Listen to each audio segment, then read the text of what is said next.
Tu attends le bouche à oreille. Mmh. Moi aussi, j'y ai cru.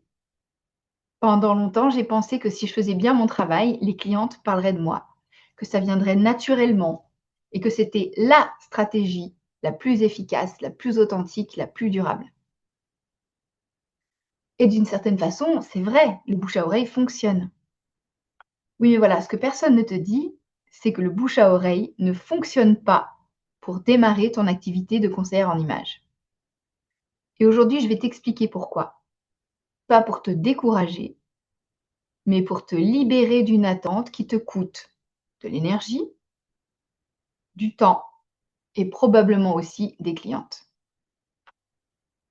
Dans cet épisode 117 du podcast Happy Personal Shopping, je vais te parler des 3 grandes illusions autour du bouche à oreille et de ce que tu peux faire à la place dès cette semaine. T'es prête? Alors c'est parti! Bonjour et bienvenue dans le podcast Happy Personal Shopping. Je suis Maïté Despréaux, bulle de mode, mentor business spécialisée dans l'accompagnement des conseillères en images et personal shoppers débutantes. Forte de plus de 15 ans d'expérience comme personal shopper, j'ai le plaisir de vous guider pour vous lancer dans cette activité passion. Dans ce podcast, nous aborderons 4 grandes thématiques pour vous aider à démarrer et à exercer sereinement. Première, la stratégie et l'organisation. Des conseils pratiques pour développer votre activité tout en préservant du temps pour vous. Deuxième, l'état d'esprit entrepreneurial. Je vous donnerai les clés indispensables pour bâtir une entreprise solide et durable. Troisième thématique, le savoir-faire métier. Tout ce qu'il faut maîtriser pour asseoir votre expertise et devenir une véritable professionnelle. Et enfin, les inspirations, des idées en matière de business et de style pour nourrir votre créativité, enrichir vos connaissances et mieux accompagner vos clients. Si tout cela vous plaît, alors commençons tout de suite avec l'épisode du jour. Première partie.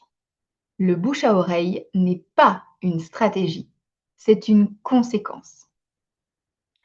Bonjour et bienvenue dans ce nouvel épisode du podcast Happy Personal Shopping. Et avec cet épisode 117, j'espère vous aider à vous défaire d'un des plus grands mythes de l'entrepreneuriat, le fait de reposer sur le bouche à oreille.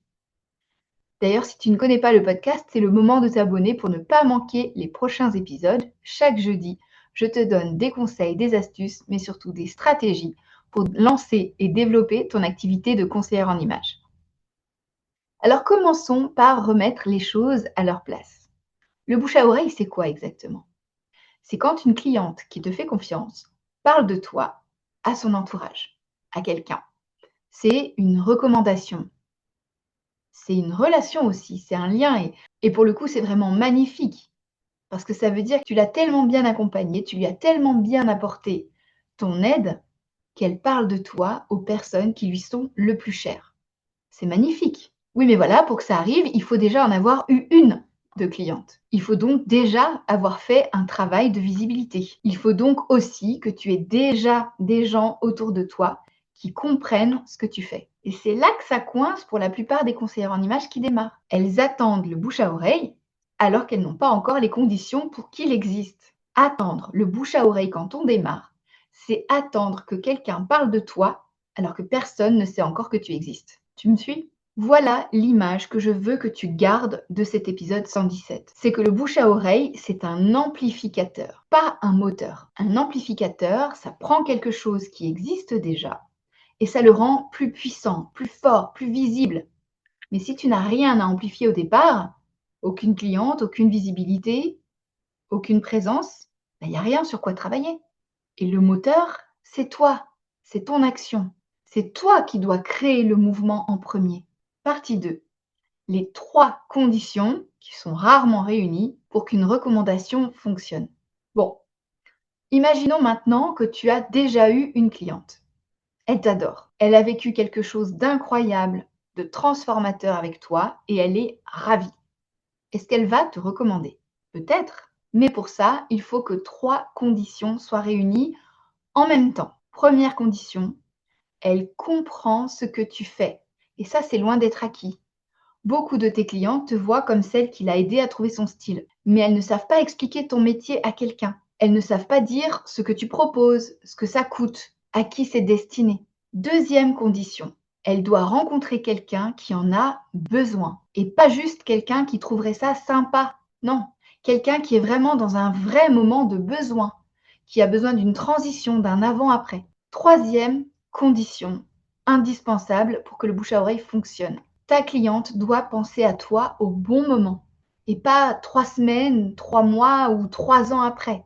Pas non plus quand elle est en conversation sur autre chose.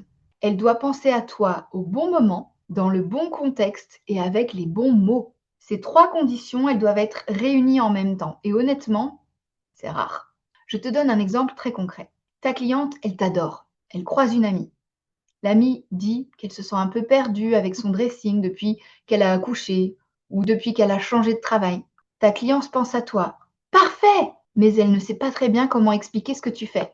Elle dit vaguement ah ben moi je connais moi je connais une personne qui pourrait vraiment t'aider. Elle fait du conseil en images. Je t'envoie son contact? Et l'ami va répondre ah oui merci c'est sympa. Et l'histoire s'arrête là. Et ça c'est pas parce que ta cliente t'aime pas. C'est pas non plus parce que l'ami n'en avait pas besoin, mais c'est simplement parce que le message n'a pas été transmis avec assez de clarté, au bon moment et avec la bonne énergie. Ta cliente, elle t'adore, mais ce n'est pas ta VRP, ce n'est pas ta commerciale. Et c'est pas son rôle de l'être en même temps. Partie 3. Tes futures clientes ne te cherchent pas encore. Et ça rejoint un des épisodes que je t'ai proposé à la nouvelle année.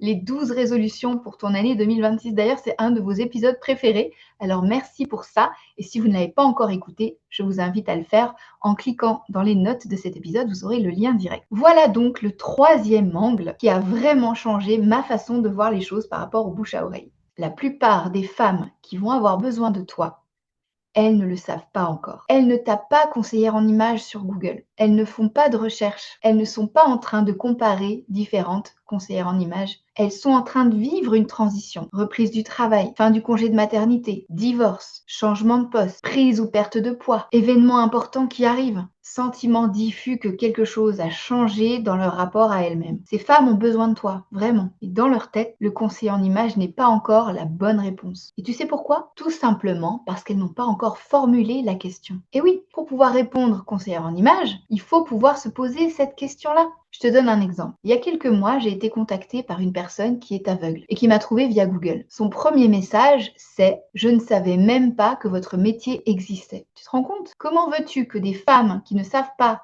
que ça existe, ce que tu fais, te trouvent? Impossible. Tu imagines? C'est là que tout se joue. Si tu attends que ces femmes-là te cherchent, mais tu vas attendre longtemps, ma cocotte, parce qu'elles ne te cherchent pas encore. Mais si tu es présente dans les conversations, dans les espaces où elles se trouvent, dans les sujets qui les préoccupent, là, tu peux être là au bon moment, ce moment où le déclic se produit. 4e partie. Je sais ce que tu te dis à ce stade. Maïté, tu veux dire que je dois prospecter? Et là, tu visualises quelqu'un qui est là avec son ordinateur, son casque, qui appelle des inconnus, qui envoie des messages, qui se force à vendre à des gens qui n'ont rien demandé. Oui, bonjour, vos panneaux solaires. Non, c'est pas ça prospecter. Prospecter, ce n'est pas vendre. Je te donne la vraie définition. Dans ma vision des choses, c'est créer une relation. C'est parler de ton métier autour de toi, naturellement, sans script, sans pitch commercial. C'est écouter les femmes que tu croises, les entendre quand elles parlent de leurs doutes, de leurs transitions, de leurs galères vestimentaires. C'est repérer les moments où tu pourrais apporter quelque chose et oser le dire. Un peu comme Judith, quand au parc pour enfants, elle repère une dame et elle se dit « il faudrait que j'aille lui parler » et qu'elle ose le faire. Et cette dame, c'est devenue sa première cliente, l'une de ses plus fidèles clientes depuis qu'elle a démarré. La cliente, elle n'apparaît pas par magie quand elle te cherche. La cliente, elle apparaît parce qu'une conversation a lieu. Et ces conversations, tu en as tous les jours avec des voisines, des collègues, des commerçantes, des femmes que tu croises dans des associations, dans des événements ou même pourquoi pas dans les transports en commun. La question c'est, est-ce que tu parles de ce que tu fais dans ces conversations-là? 5e et dernière partie. Bon, on a posé le diagnostic. Maintenant, qu'est-ce qu'on fait? Voici 3 actions ultra simples que tu peux mettre en pratique dès cette semaine. Et je te garantis que ce ne sont pas des stratégies complexes. Ce sont 3 choses que tu peux faire cette semaine sans Instagram, sans audience, sans site internet, sans aucun outil particulier. Première action. Parle de ton métier à 3 personnes de ton entourage. Pas pour leur vendre quoi que ce soit, juste pour qu'elles comprennent ce que tu fais. qui tu aides, comment tu procèdes, ce que ça change pour tes clientes. Plus les gens autour de toi comprennent ton métier, plus ils peuvent naturellement, spontanément, activer le bouche à oreille. Deuxième action, identifie les espaces où se trouvent tes futures clientes. Associations de femmes chefs d'entreprise, groupes locaux, événements de networking, comités de quartier, groupes de sport, cours de yoga.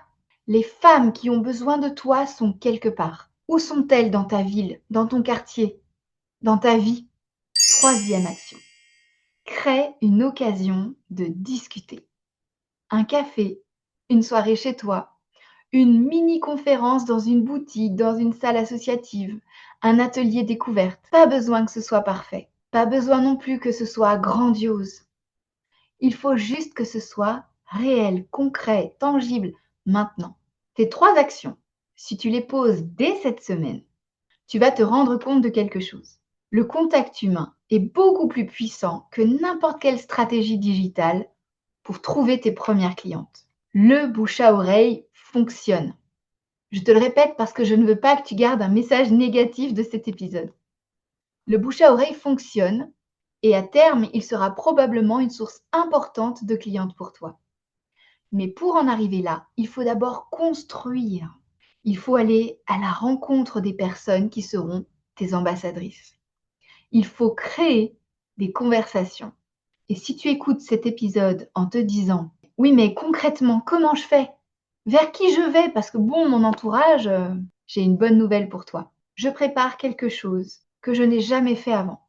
Une conférence inédite et gratuite, entièrement dédiée à la prospection relationnelle, avec une méthode concrète, des étapes claires et un cadre pour trouver tes premières clientes en 30 jours seulement. Si tu es vraiment prête à passer à l'action, si tu veux vraiment avoir tes premières clientes et si tu veux qu'on aille beaucoup plus loin sur ta prospection relationnelle, je t'en dis plus très bientôt. Si tu veux faire partie des premières à être informées, alors je t'invite à cliquer dans les notes de cet épisode pour t'inscrire. Tu recevras toutes les informations en avant-première. Voilà, c'est tout pour aujourd'hui. J'espère que cet épisode t'a plu. Surtout, viens me le dire, que ce soit sur Instagram, sur LinkedIn, par mail ou, comme tu le sais peut-être, en live chaque mardi midi sur YouTube. D'ici là, je te souhaite une très belle semaine et je te dis à la semaine prochaine.